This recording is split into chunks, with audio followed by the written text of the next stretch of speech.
Olympics அகாடமிஸை உருவாக்கக்கூடிய இடத்துல இருக்கும், என்னுடைய அறிவிப்புல இருக்கு. அந்த ஒலிம்பிக்ஸ் அகாடமியை உருவாக்கின பிறகு அங்கிருந்து இன்டர்நேஷனல் ஒலிம்பிக் சென்டர்ஸை உருவாக்கணும்.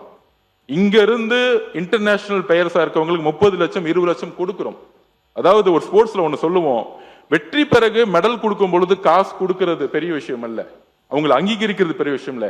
8 வயசுல இருந்தே அவங்களுடைய அனைத்து வழிகளிலும் இந்த அரசு பங்கெடுத்துக்கணும். இந்த அரசு பங்கெடுத்துக்கணும். ஒரு விவசாயி, ஒரு மீனவன், நான் ஷூ வாங்குறது கூட காசு இல்லாம தான் வளர்ந்தேன், எனக்கான அந்த வழி தெரியும். விளையாடும் போது ஸ்போர்ட்ஸ் ஹாஸ்டல் போனா 3 வேளை நல்ல சாப்பாடு கிடைக்கும் அப்படின்னு சொல்லிட்டு தான் அங்க ஸ்போர்ட்ஸ் ஹாஸ்டல் போனோம். திருச்சியில படிக்கும் போது காலையில பழைய சோறு வச்சுட்டு தான் விளையாண்டு இருக்கோம். சோ இந்த வழிகள் ஸ்போர்ட்ஸ்மேனுக்கு இருக்கு. இன்னும் ஒலிம்பிக் பிளேயர் போகும்போது ஷூ வாங்க கூட காசு இல்லைன்னு சொல்லக்கூடிய அவல நிலை தான் இன்னைக்கும் இருக்கு. இதையெல்லாம் தொலை தெரிய வேண்டும். இதுக்கப்புறம் இந்த இன்டர்நேஷனல் ஸ்டாண்டர்ட் லெவல்ல ஒலிம்பிக்ஸ் கமிட்டி, ஒலிம்பிக்ஸ் ஒரு இன்ஃப்ராஸ்ட்ரக்சர் உருவாக்கும் பொழுது இப்ப இங்க இருக்கக்கூடிய ஃபென்சிங்ல இருக்கக்கூடிய பிளேயர்ஸ் எல்லாம் யூரோப்ல போய் பிராக்டிஸ் பண்ணிட்டு இருக்காங்க. ஏன்னா நமக்கு இன்ஃப்ராஸ்ட்ரக்சர் கிடையாது. ஸ்போர்ட்ஸ்ங்கிறது சயின்ஸ் அண்ட் டெக்னாலஜி. இங்க இருக்க கோச்சஸ் ஃபாரின்ல போய் இன்னும் படிக்கல, அதுக்கான கல்வி இங்க இல்ல, அதுக்கான ஸ்போர்ட்ஸ் யூனிவர்சிட்டியோட அப்டேட்ஸ் இல்ல. அப்ப ஒலிம்பிக் மெடல் எப்படி எடுக்க முடியும்? சோ ஒடிசால நம்மளுடைய மதுரையில் இருந்த பாண்டியன் அவர்கள் ஸ்போர்ட்ஸுக்கு தனி கொள்கையை உருவாக்குனார். இன்டர்நேஷனல் லெவல்ல ஸ்டேடியத்தை உருவாக்குனாங்க. எந்த விதமான வித்தின் 3 வருஷத்துல உருவாக்குனாங்க. அதனாலதான் ஹாக்கி பாத்தீங்கன்னா இன்டர்நேஷனல் லெவல்ல நம்பர் 1 வந்துச்சு.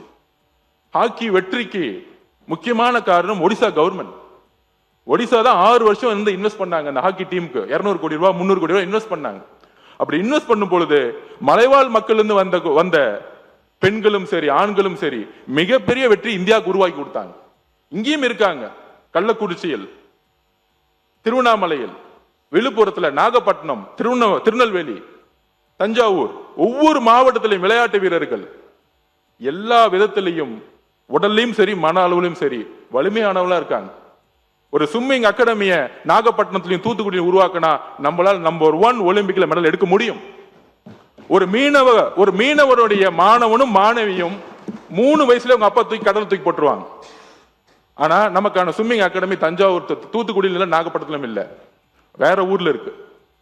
அப்ப எங்க இயற்கையாக ஒரு விளையாட்டு வீரன் வீராங்கனை உருவாக்க முடியும்னா இயற்கையாவே ஒவ்வொரு இடத்தை உருவாக்கி இருக்காங்க. அப்படி இருக்கும் பொழுது நமக்கான திட்டங்கள் என்னுடைய அறிவிப்புல இருக்கும். என்னென்ன அறிவிப்பு இருக்கு மாண்பு முதலமைச்சர் வழிகாட்டுதல்ல உறுதியாக இன்னையிலிருந்து 10 வருஷம் எல்லா சட்டமன்ற உறுப்பினர்களும் சேர்ந்து ஒலிம்பிக்ஸ்க்கான கடமை உருவாக்கணும். முக்கியமா ஸ்கூல் எஜுகேஷன். நம்ம மாண்புமிகு பல்வி கல்வித்துறை சொல்லுவேன், குவார்டர்லி எக்ஸாம் வைக்கிறீங்க, ஆஃப் இயர்லி எக்ஸாம் வைக்கிறீங்க, ரிவிஷன் டெஸ்ட் வைக்கிறீங்க. இன்னைக்கு மிகப்பெரிய பிரச்சனை ட்ரக்ஸ். எல்லாரும் சொல்றாங்க அந்த ட்ரக்ஸ் பிரச்சனால தான் பாலியல் பலாத்காரம் உருவாகுது. மனிதன் தன்னிலை இழக்கிறாங்க. லிக்கர் கல்ச்சர் அதனால அதிகமாகுது.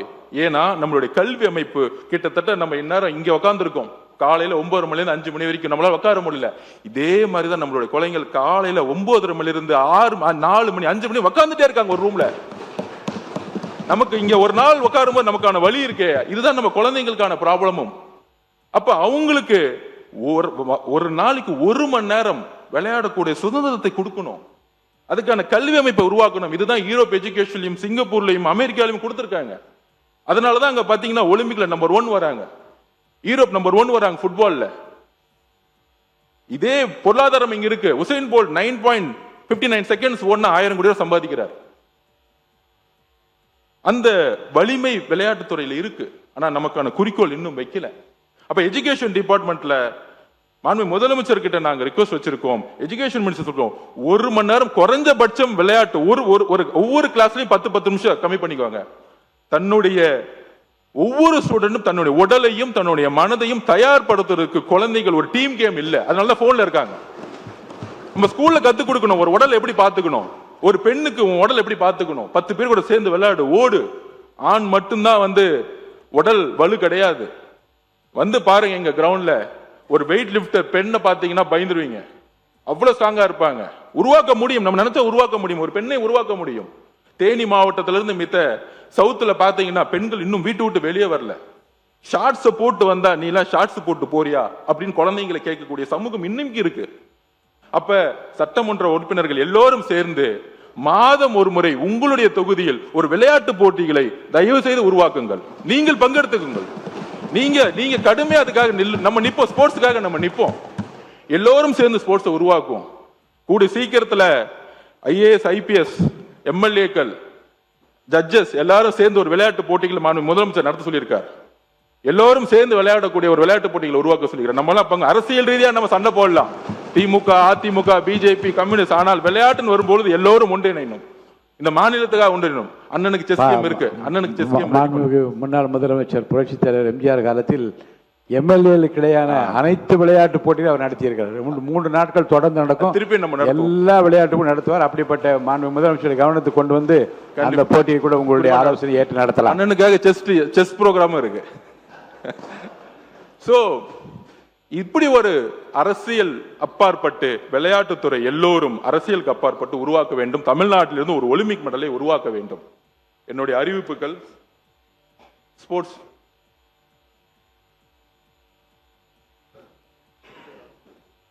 அறிவிப்புகளை உங்களுடைய அனுமதியுடன் தலைப்பு மட்டும் நீங்க தலைப்பு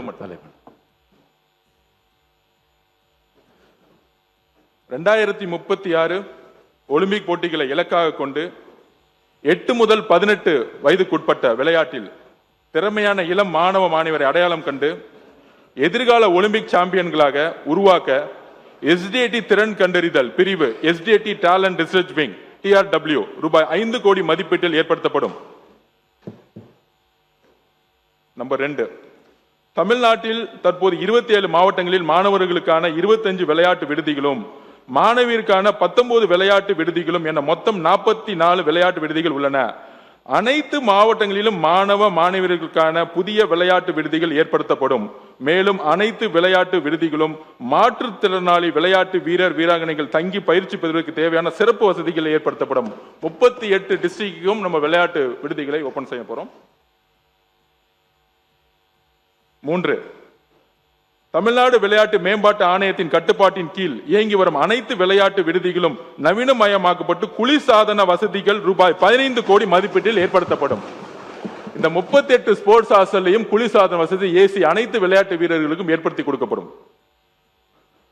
ஒலிம்பிக் மற்றும் சர்வதேச விளையாட்டு போட்டிகளில் பதக்கங்கள் வெல்லும் நோக்கில் 10 ஒலிம்பிக் சிறப்பு விளையாட்டு மையங்கள், ஒலிம்பிக் சென்டர் ஆஃப் எக்ஸலன்ஸ் அமைக்கப்படும். இன்டர்நேஷனல் ஸ்டாண்டர்ட் லெவல்ல பாரா ஒலிம்பிக் மற்றும் பிற சர்வதேச பாரா போட்டிகளில் பதக்கம் வெல்லும் நோக்கில் சென்னையில் பாரா ஒலிம்பிக் சிறப்பு விளையாட்டு மையம், பாரா ஒலிம்பிக் சென்டர்ஸ் எக்ஸலன்ஸ் அமைக்கப்படும். பாரா ஒலிம்பிக்ஸ்க்காக சிறப்பு ஒலிம்பிக் சென்டர்ஸ் உருவாக்கப்படுங்கிறத பதிவு பண்றோம். அப்புறம் பிளே ஃபார் ஆல் என்ற புதிய திட்டத்தின் கீழ் ஊராட்சி ஒன்றியங்கள் மற்றும் நகராட்சி உள்ளாட்சி அமைப்புகளுக்கு உட்பட்ட விளையாட்டு மைதானங்கள் விளையாட்டு வீரர்கள் மற்றும் பொதுமக்கள் பயன்பெறும் வகையில் மேம்படுத்தப்படும். இதன்படி முதற்கட்டமாக 500 விளையாட்டு மைதானங்கள் அடையாளம் காணப்பட்டு தமிழ்நாடு விளையாட்டு மேம்பாட்டு ஆணையத்துடன் இணைக்கப்பட்டு ரூபாய் 50 கோடி மதிப்பீட்டில் தரம் உயர்த்தப்படும். இது மாண்புமிகு முதலமைச்சர் அவருடைய கனவு திட்டம். எங்கெல்லாம் எந்த டிபார்ட்மெண்ட் இருந்தாலும் சரி, எங்கெல்லாம் வேக்கண்டா லேண்ட் இருக்கோ அங்க இமிடியேட்டா கிளீன் பண்ணி ஃபென்சிங் போட்டு லைட் போட்டுட்டு சட்டமன்ற உறுப்பினர்கிட்ட பொசிஷன் ஆர்டர் போட்டு அனைத்து பொதுமக்களும் விளையாடக்கூடிய ஒரு விளையாட்டு ஒரு மையத்தை உருவாக்க சொல்லியிருக்காரு. அதுதான் இந்த அறிவிப்பு. விளையாட்டில் சிறந்து விளங்கும் மாணவ மாணவியருக்கு தொழில்முறை கல்லூரிகளில் விளையாட்டு இடஒதுக்கீட்டின் கீழ் தற்போது வழங்கப்பட்டு வரும் இருக்கைகளின் எண்ணிக்கை உயர்த்தப்படும். பெரம்பூர் மற்றும் வில்லிவாக்கம் சட்டமன்ற தொகுதிகளில் விளையாட்டு வீரர் வீராங்கனைகள் மற்றும் பொதுமக்கள் பயன்பெறும் வகையில் புதிய பல்நோக்கு விளையாட்டு அரங்குகள் அமைக்கப்படும். என்னுடைய பேச்சிலே நான் சொல்லியிருக்கணும், என்னை இந்த அவைக்கு அனுப்பிய என் வில்லிவாக்க தொகுதியுடைய பெண்கள், இளைஞர்கள், அம்மாக்கள் எல்லாருக்கும் என்னுடைய நன்றியை தெரிவித்துக் கொள்கிறேன். வில்லிவாக்கம் மக்கள்னா நான் இங்க நிக்கவே முடியாது. உங்களுடைய தொகுதி, நீங்க நின்ன தொகுதி. சோ வில்லிவாக்கம் மக்களுக்கு என்னுடைய நன்றி கலந்த வணக்கம்.